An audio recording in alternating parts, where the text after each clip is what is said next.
Բարև ձեզ, հարգելի լրագրողներ, ասեմ, որ ձեր ջանքերի շնորհիվ է, որ Հայաստանի հասարակությանն հատվածը, որը շահագրգռված է մեր երկրի ճարիքի իշխանությունից ազատվելու, ձեր միջոցով է տեղեկանում նորությունների մասին եւ դրանով պայմանավորված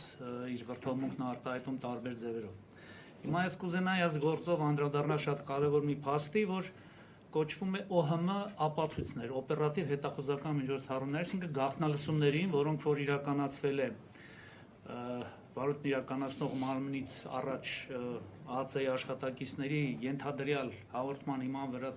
դատարանի կողմից տրված որոշմամբ եւ այս ապացույցները բերվել են դատարան առանց փորձաքննության եզրակացության։ Պատկերացնում եք, սենց հիմա մենք զրուցենք, ու այս մեր զրույցը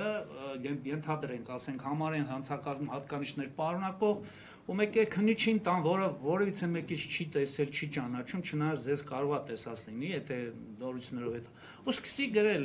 անունը, ես ինչ ասեց, սա այն ինչ ասել, ու 18 անձանց այդ արդարների անունները գրելով յուրաքանչյուրին վերագրել է ինչ-որ տեքստ, ու բերել են մեղադրական եզրակացությանը կից դատարան, որպեսզի որպես ապացույց հետազոտվի, դա էլ որպես ապացույց հետազոտման հանրային մեղադրողը ներկայացրել է։ Տեղեկացնեմ ձեզ, որ յուրաքանչյուր քրեական գործով, երբ որ անհրաժեշտ են հատուկ գիտելիքներ պահանջող անձի կողմից եզրակացություն, այսինքն փորձագետի եզրակացություն, միանշանակ պետք է նշանակվի փորձաքննություն։ Օրինակ, այս գործից դուրս ասեմ, որ համեմատություն ունենանք։ Օրինակ, ասենք, ծանր մարմնական վնասվածք է հասցրել մի անձի, որպեսզի հիմնավորվի, որ ծանր է, միջին ծանր թե նվազ ծանր, փորձագետը պետք է դատաբժշկական փորձաքննությունը նշանակում տալիս է եզրակացություն։ Կամ թմրադեղեր իրացման մեջ անձին բռնել են, պետք է որոշեն, դա թմրադեղ է, եթե թմրադեղը ինչ քանակ է եւ դրանով պայմանավորված, ասենք, անձի մեղքը որակվի ծանրության աստիճանով սահմանված համապատասխան թմրադեղերի եւ գրամներով անձին մեղսագրեն տվյալ արարք։ Տվյալ դեպքում, որպեսզի մեղսագրեն անձանց ենթադրյալ ահաբեկչության եւ իշխանության յուրացման մեջ, պետք է ունենային փորձագետի եզրակացություն, թե արդյոք օրինակ գրածա Բագրատ Սրբազան, այդ Բագրատ Սրբազանն է ասում։ Կամ այնտեղ գրված է օրինակ Իգոր Սարգսյան, որի պաշտպանը ես եմ։ Այդ Իգոր Սարգսյանն է ասում, թե չէ։ Ես 30 տարի դատարանում էլ բազմաթիվ անգամ նշել եմ, 30 տարվա իմ ընկերն է։ Գաղտնալսում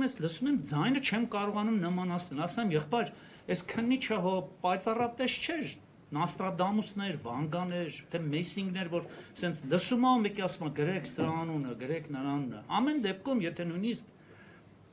նման ունակություններ ունենար քննիչը, քրեական դատավարության 252 հոդվածը, որ սահմանում է փորձաքննության պարտադիր նշանակում, դրա երկրորդ մասն ասում է, որ եթե նույնիսկ նախաքննական մարմնի որևիցե անդամ տիրապետում է նման ունակությունների, նա չի կարող տա եզրակացություն կամ որևիցե գործողություն փորձագետի կատարի։ Ունենք մի վիճակ, որ բերել են այդ ՕՀՄ գաղտնալսումները առանց փորձաքննության եզրակացության։